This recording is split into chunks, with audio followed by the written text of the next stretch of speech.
Well, it is fantastic to see you here today, and I can promise you that it's here on the streets of London and on the streets of cities around the world that the real politics on climate change is being done today. And I've spent the week in Brussels negotiating with the French presidency about their climate package, and I've watched how governments in the EU, including our own, are deliberately destroying and diluting the energy and climate package.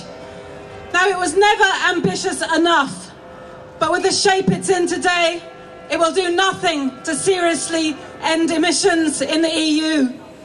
So if we can't rely on the men in their grey suits in Brussels, if we want to take action on climate change, then we need to generate that action here and now in demonstrations like this, and that's why it's so important that you're here.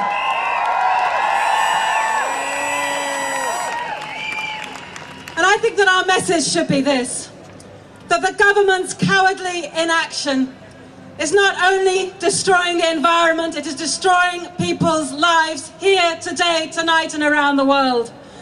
That to continue to expand airports and a fleet of new coal-fired power stations is nothing less than criminal activity. It is crimes against humanity. And that is why we pledge ourselves to do everything we can, both inside the law and, if necessary, outside the law, to peacefully prevent a headlong descent into climate chaos. Because I don't know about you, but I'm getting just a little bit tired with more and more public meetings. I'm getting a bit tired of more and more letters to the government, important though they are. I'm even getting a little bit tired of demonstrations like this, wonderful though it is to be here and wonderful though it is to see you here too. But this is the 5th climate march I've been on, and I don't want to be doing this in another 5 years' time. Because the truth is we simply don't have the time. The terrible truth is that climate change is happening way ahead of schedule. The latest scientific evidence shows that the climate is much more sensitive than we thought. Following the record 2007 melt in Arctic summer sea ice last year, then this year we also see a record low in sea ice volumes. Arctic climate scientists are predicting that the Arctic Ocean could be ice-free in the summer as early as 2015. Now that is fully 80 years sooner than the IPCC predicted. And so that's why we say that if our government refuses to act, if our government refuses to govern, then we will take the necessary action ourselves.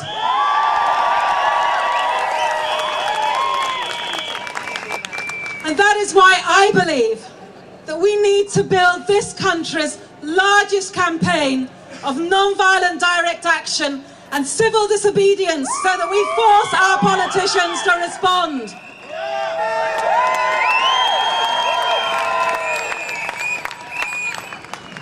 Now, when we've been following all of the coverage of the economic crisis, time and again, the news reporters say, why didn't we listen to those who warned us about the risks of such enormous deregulation and recklessness?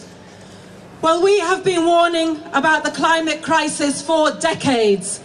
We have been saying that that same refusal to regulate, that same recklessness is taking us to the edge of climate chaos. And so why is it that politicians can find £500 billion for the financial crisis, but they can't find the will or the resources to tackle the climate crisis? Now, is our imagination really so impoverished that we can't see that while economic collapse is painful, environmental collapse is utterly unbearable? And why can't the government see the obvious? That this economic crisis is precisely an opportunity to reshape and refocus our economy into a sustainable direction through thousands and thousands of green jobs in renewable energy, energy efficiency, and bringing forward a much-needed Green New Deal, both here in Britain and across the world.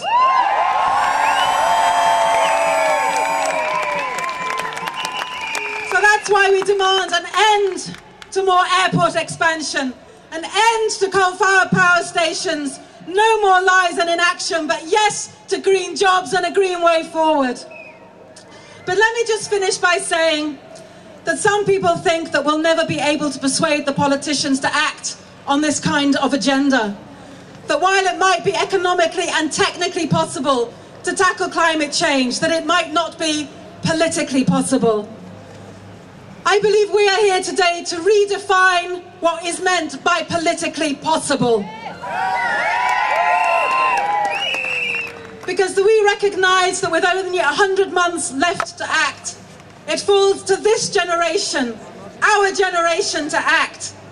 It is the most awesome responsibility, but together we are powerful. The House of Commons behind us belongs to us, the people. It is accountable to us, the people, and that's why we're here. That's why we demand our right to be heard.